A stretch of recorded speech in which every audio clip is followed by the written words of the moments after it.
Funding for the Trade Best Practice series is provided by the Benjamin Moore and Company Foundation in partnership with Teach Construction and through the generous support of PDCA sponsors and members.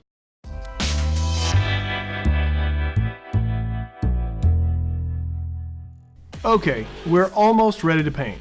Just one last thing. Priming always comes before painting. It's sort of the paint before the paint. Primer has 3 jobs. Number 1, it improves adhesion.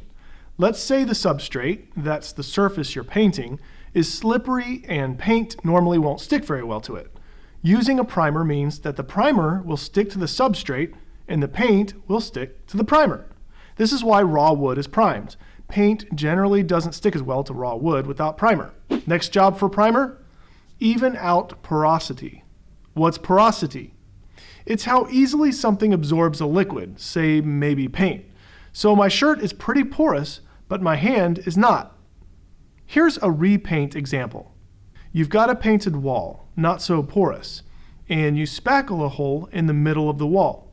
The spackle is more porous than the painted wall. So if you only paint the wall and the patch, you'll have flashing. Remember what flashing is? Flashing is a difference in paint sheen or reflection. It's ugly. Primer will help even out the differences in porosity so the painted wall and the spackled area look the same. You don't see the patch and the whole painted finish looks consistent and beautiful. Another example, this time in new construction. Drywall mud is more porous than bare drywall. So mud absorbs paint faster than bare drywall. And that is an inconsistent finish. And you do not want that, do you? The third job for primer, stain blocking. Water stains on interior work, tannins on exterior work, and many other stains can bleed through the top coat. Staining or bleeding is the diffusion of color matter from underlying surfaces through a coating, causing color change. A primer coat will seal stains so they don't bleed through and you don't see them. So you get a consistent finish. There are different types of primers, and specialty primers are better for special problems than general purpose primers. Adhesion a big concern? Bonding primers will stick to almost anything. Rusty metal? Crayon or lipstick on a wall? Hey, it happens. Wallpaper paste? Yep, there's a primer for that. And how about the Home Show DIY Paint and Primer in One products? Well, they're okay for a limited range, but professionals get professional results with a well-specified primer and top coat system. And something someone should tell you now. Sealing paint and flat paint are not primers. But you didn't hear from me. No, they did not hear anything from me. I didn't say anything. Okay? Let's go ahead and edit that whole thing out. Just take the whole thing out. Yeah, actually, let's stop filming. Let's stop! Primer is critical to a properly painted surface. But don't just take my word for it.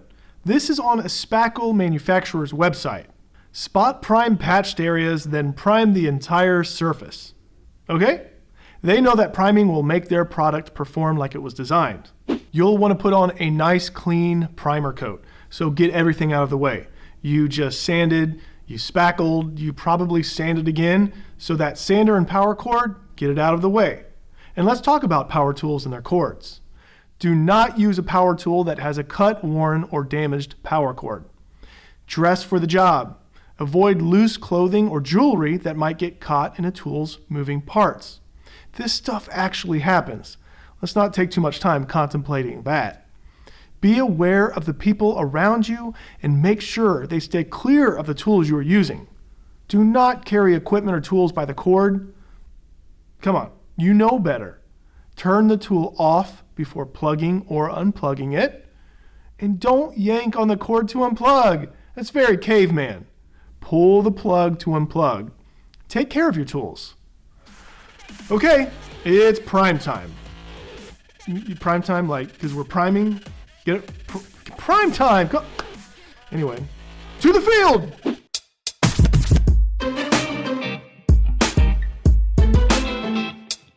Let's start with spot priming. Spot priming is the process of applying a primer to only those areas that need it.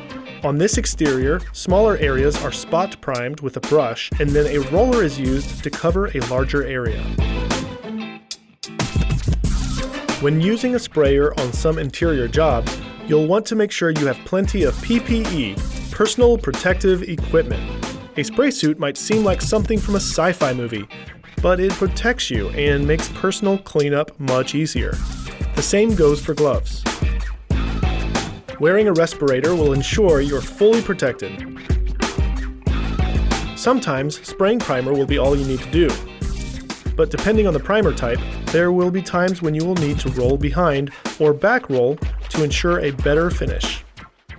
2 people, 1 to spray and 1 to back roll, makes the process go faster.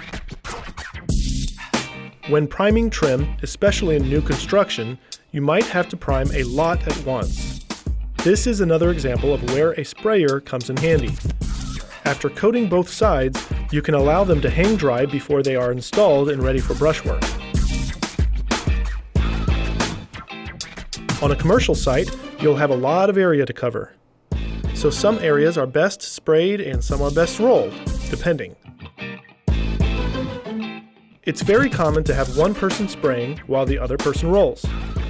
So it's important to master both skills.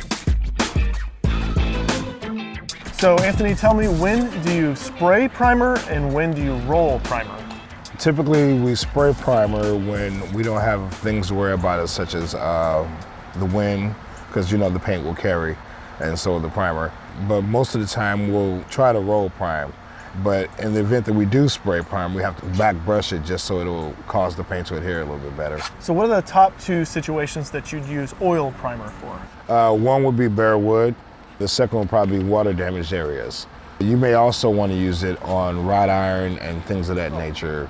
Things that were once rusted that you sanded, you use an oil primer for that as well. Why an oil primer? Just because it adheres better to the surface and it allows the paint to adhere more in relation to the primer. So in residential repaints, do you use a general purpose primer mostly?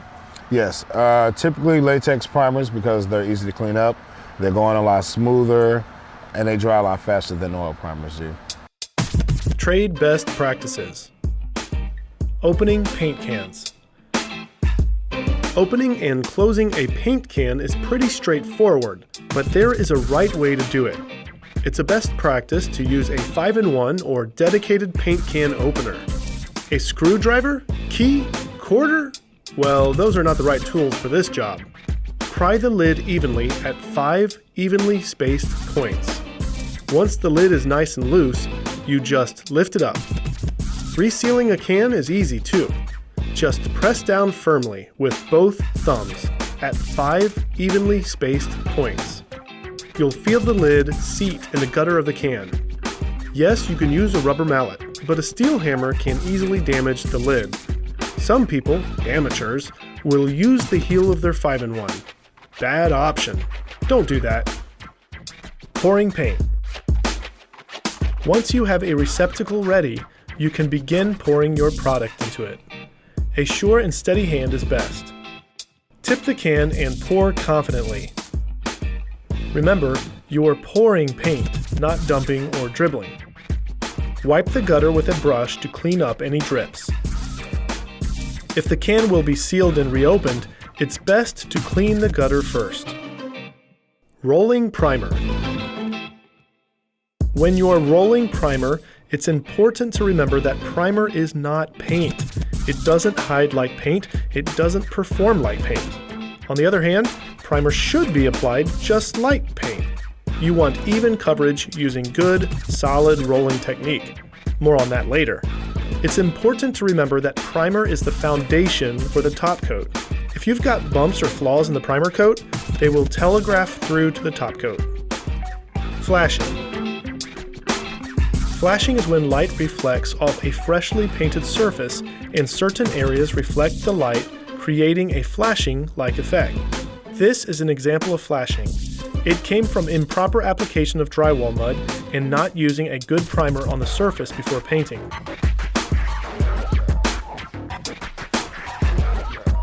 My name is Joe Balsam. I work with S&L Painting and I am a crew leader. So I've been painting altogether for about 17 years. I've been around painting all my life, as my dad was a painter, so I grew up around it.